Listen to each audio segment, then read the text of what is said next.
So let's give ourselves a grade today on being an entrepreneur. Are you an A, a B, a C, a D? Are you average? Are you elite? In this video today, I want to show you how to be elite. This is Tad Fulford with Rise Up in Real Estate, and I've got three characteristics, three things that you must have in your schedule in order for you to be an elite entrepreneur.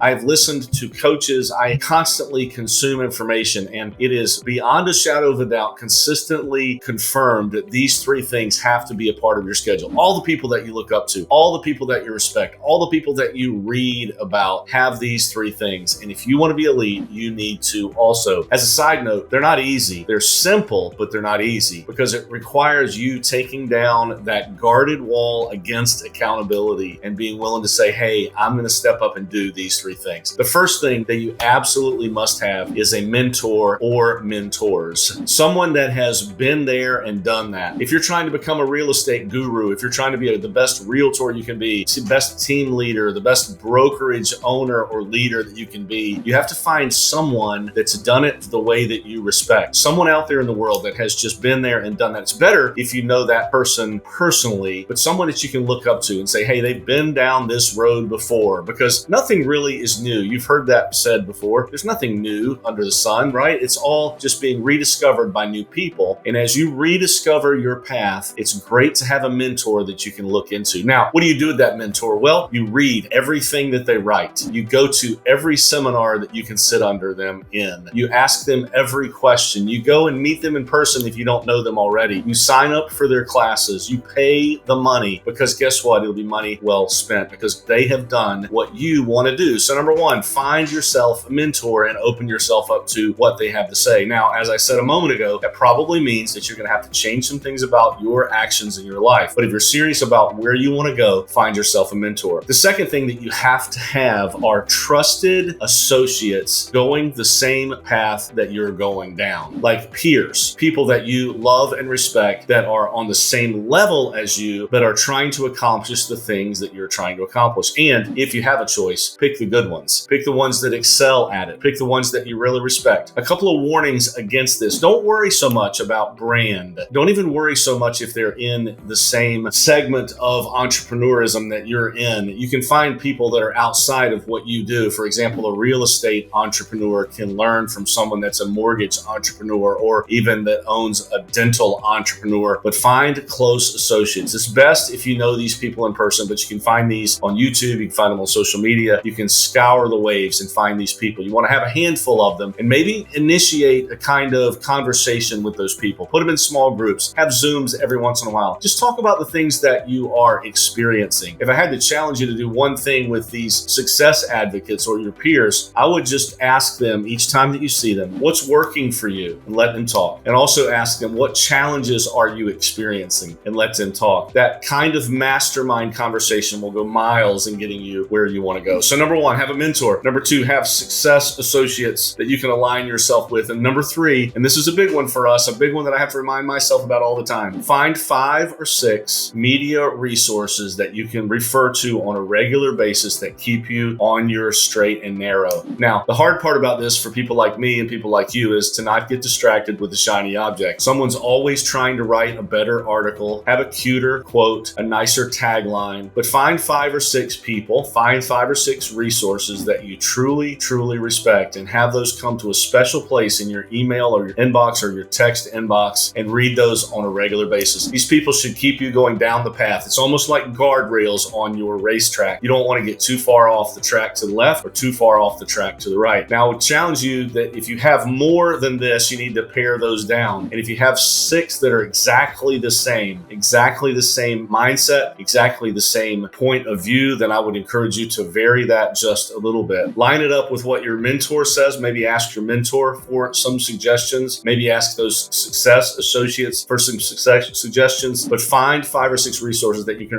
refer to on a regular basis. It's almost like the Bible says, conform to the way of your life by the renewing of your mind. You have to renew your mind on a regular basis to stay on the straight and narrow, because guess what? I don't know if you've noticed or not, but there's a lot of noise. There's a lot of negative noise. There's even some positive noise. There's media noise. There's naysayer noise. There's market noise. In order to drown all of that out, spend time focusing on a mentor, spend time focusing on success associates, and find 5 or 6 resources that you can really call your own. This is Tad Fulford with Rise Up in Real Estate, and I hope today's video helps you rise up.